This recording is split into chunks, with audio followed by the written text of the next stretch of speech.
you're seeing and hearing is the Essential D1, a performance beat machine by Donner.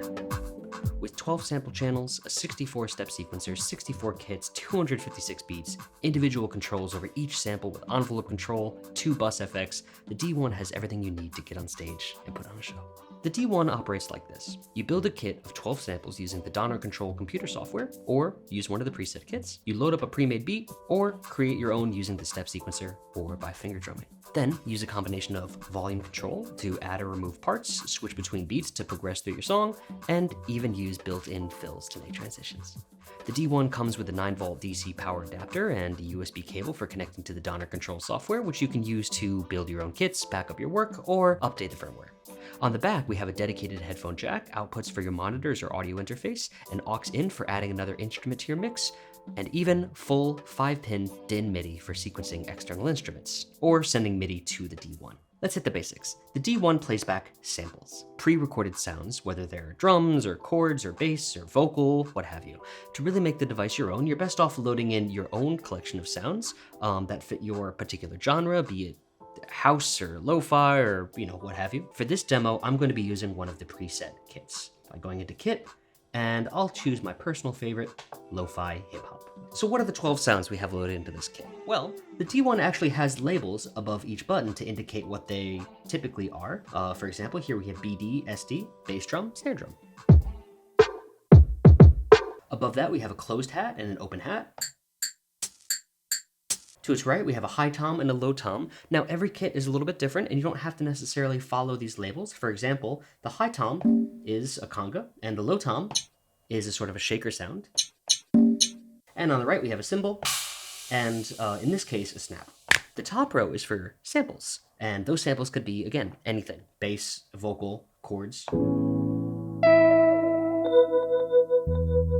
Between these samples and all the drum sounds, you have all you need to get a song going. Let's load up a pre-recorded beat so we can hear what this sounds like. I'm going to go to the lo-fi hip-hop beat 1.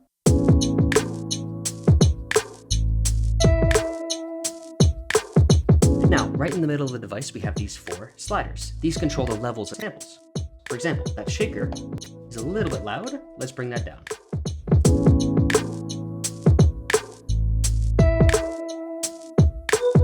Well, that covers the first 4 samples, but what about the other 8?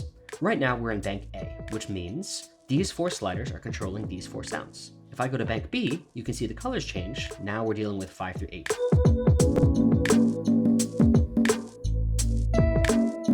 We can use this creatively during a performance to really quickly add or remove parts of our song.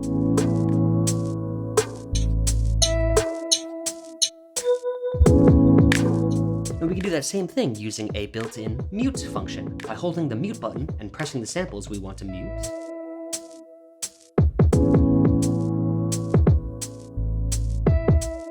This will be the basis of many performances, just turning on parts to give the song a little bit more life. Now we can do the opposite of that using the solo function. Now you see solo has a little circle around the text. That means we need to use the shift button. So if I were to press shift and solo, now we're only hearing the pad that I pressed.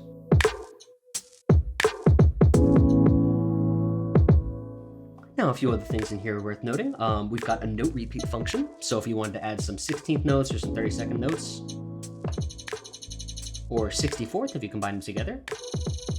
Helpful for the trap fans out there. Now, something quite unique to the D1 and my personal favorite function is the fill. By pressing this button, it will replace 1 bar of our sound with something different.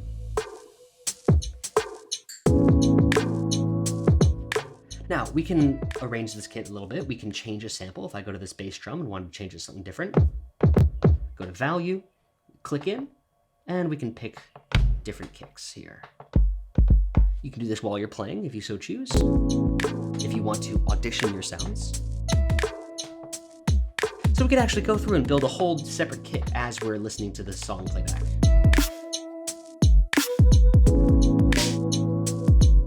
We have some control over these samples. These 5 knobs here will control whatever sample I selected last. So for example, this bass drum here, we can change the pitch. We can adjust the decay. Decay is how long a sample takes to reach silence. This guitar hit here. We could have it last not quite as long if we bring down the decay. Now there's two other knobs here, parameter 1, parameter 2, and this is different for almost every slot. Having a look at the sample channel, let's pick this chord here. Parameter 1 and parameter 2 control the start and the end of the sample. So we could start later in this chord, or we could make it shorter by bringing in the end time. As for the drum channels, well, every one is a little bit different. The bass drum gets a low pass filter and distortion.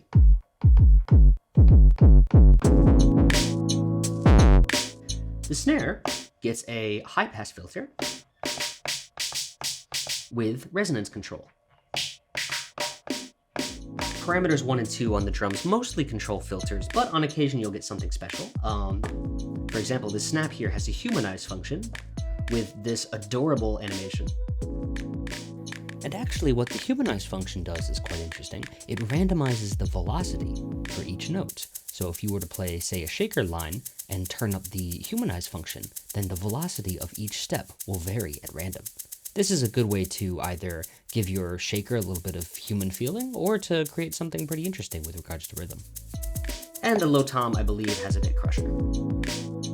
Not to mention, we have full panning controls for every slot, so we could send, one to each ear if we wanted to. And lastly, in the top here, we have an FX return and master. Master is, your master volume. FX return controls the level of our effects. So let's talk about those. There are 3 master effects. We have a bus compressor, which affects your entire sound, and then we have a reverb and a delay. We can change how much of the sample goes to the delay and the reverb buses using these knobs here. We select the sample we want to send, such as the snare, and you can see the reverb send here. We're going to shift, pull up that knob, and now have a little bit of reverb. Same goes for the delay. We can control the parameters of the delay and the reverb by going to the master effects and going into our reverb settings here. We have 3 types of reverb, room, hall, and church. So we bring up the church for something really dramatic here. Maybe not quite as nice on drums. Let's do that with a sample. Instant ambience. Pretty. Similarly, we can adjust the delay by going in here. We can change the rates if we want that to be 16th notes. And again, this FX return knob here adjusts the volume of that reverb. And delay. Let's move on to actually making the beat ourselves. I'm going to keep this kit, but I'm going to go down to a spare beat slot. Pressing play, well, obviously nothing happens because it's blank. Let's record ourselves by pressing record. Now we can hear the metronome. Anything I play now is going to be recorded over 4 bars.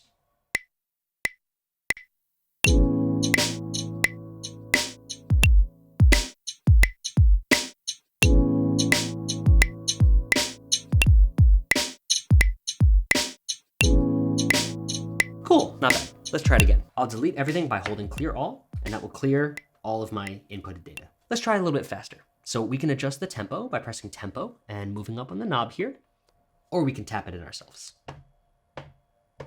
There we go, 92. We can also do a count in. So if I press record before pressing play, it'll give us 1 measure to kind of hear the rhythm and get ready.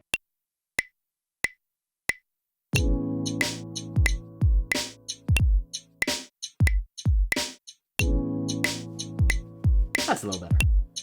Let's turn off the metronome by pressing record. And of course, I can overdub what I've already played if I want to build the song part by part by pressing record and just playing on top.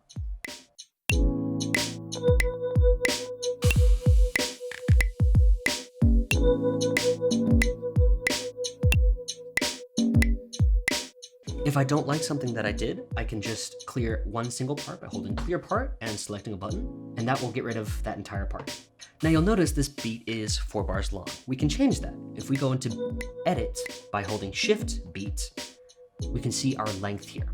I can bring this down to, let's say, 2 bars. We can change that length to either 1, 2, or 4 bars. We can also quantize if we so choose by going into quantize and setting how strongly we want to quantize and pressing the quantize button here, quantize all. We can also record our own fills. So we do that by pressing record and the fill. Now, it's flashing red, which means if I play back, we're not hearing anything because we're listening to the empty fill. So if I press record, it's recording, and whatever I play will be recorded as a 1-bar fill.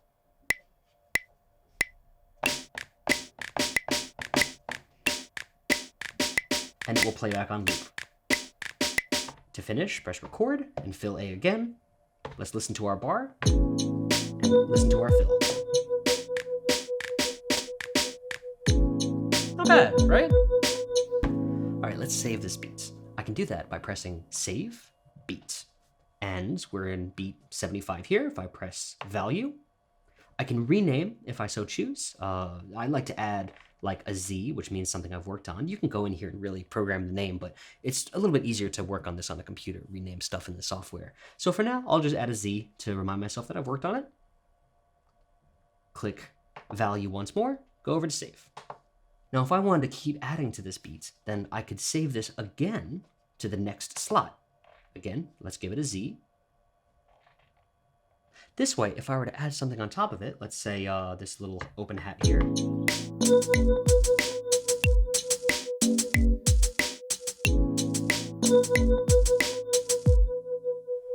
I'm saving a second version of that beat. Using a combination of beats formed from one type of sound, you can progress through your song. Say, the first version could be an intro. In fact, I could remove the bass and the snare. Save. Now this would kind of serve as our intro, right? And then when I'm ready to start the next part of the song, load up the next beat.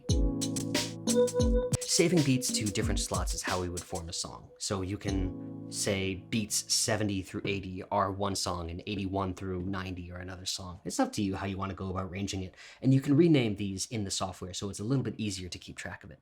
The D1 even has a dedicated song mode. This allows you to load a beat and a kit at the same time. This is another tool you have to stay organized in your music making. So finger drumming is all well and good for, hip hop and acoustic music, but electronic music typically uses a different form of note input called step sequencing. Step sequencing creates a grid and allows you to create something a little bit more rigid and mechanical. So let's load a different kit. Let's do, I like this A minor piano sound, and let's start a new beat. So let's hear that kick. Perfect. To access the step sequencer, we'll go to Shift, Record, and now the pads have changed colors. It's asking us where we want to put the kick drum. So let's do a 4 to the floor, putting them on the downbeats. Oh, what happened? Well, this beat is 4 measures long, and we're only looking at the first measure. To access the second measure, we would go to Shift, number 2. You can see 1, 2, 3, 4 down here. Let's make this one a little bit different, and we'll hear the difference. There we go. You can also see it by holding Shift, and we can see 1 through 4. We can see where we are. There we are. So we could go through and, step sequence 4 whole measures here, but for the sake of simplicity, let's make this beat 1 measure long. Let's add a clap. And let's do a little shaker here. If you've never tried step sequencing, it's a really cool way to come up with some new rhythms. And let's add a sample.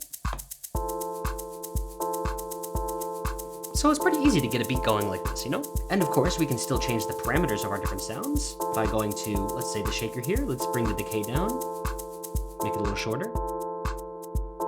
Yeah, that's better. Now here's where things get a little bit tricky. We can change the settings of these different samples on each step. So for example, let's take that chord, right? We have 2 notes here. Let's make the second chord a different note. By holding that step, you can see it glows.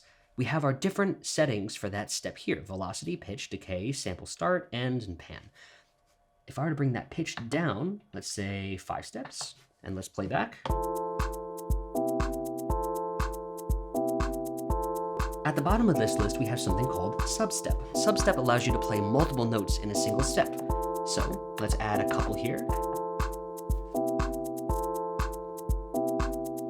So that's one way to liven up your sound a little bit. To exit this window, we can go back by holding Shift and back. So if you take the time to animate your parameters like this and make your beat longer than, one measure, you can really create a dynamic and interesting sound here, combining with your muting.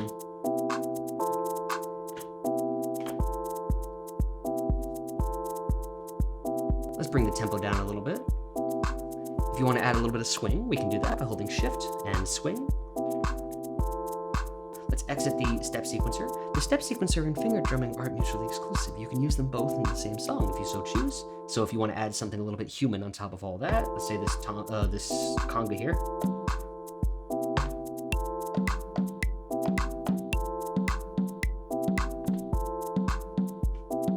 And there we go, cute little beat. Also worth noting that we can use the step sequencer to record our fills as well. The process is the same, go to record, fill, and then let's access the step sequencer by going Shift Record. And let's pick our sample here by going to Shift, and let's do bass drum, 4 to the floor. And let's do one sample here. Let's finish our recording by pressing Record, Fill A, and let's hear that back.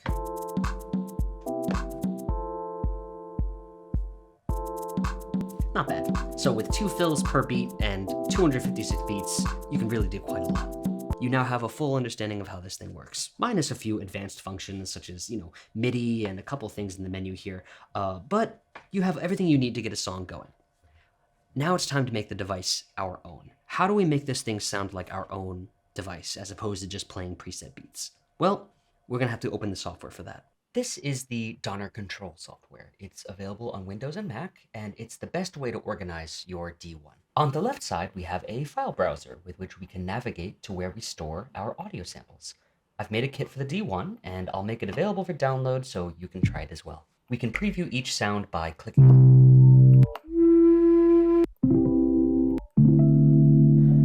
To load your D1 with samples, simply click and drag your sound into the channel folder you'd like to use them in. Now, on the D1, you can build a kit by navigating to these new samples, but I found it's much easier to use the software kit editor to build the kits yourself. Here we can rename that kit we made earlier. And let's start a new kit here. We select the channel and scroll to our new sound, and we just do this for each channel. Just go one by one, and now we have a kit that is entirely our own. I consider this to be the most important part, to make the D1 our own, to fill it with our own sounds in order to craft a sound that is entirely our own. Assuming you already have a sample library, nothing's stopping you from just scrapping all the factory sounds and replacing them with your own. You can drag and drop multiple samples at a time and completely fill the device entirely with your own library of sounds. So, there you have it. That's everything you need to know about the Donner D1. Go forth and make some wonderful music. I'm Yukes, and thank you so much for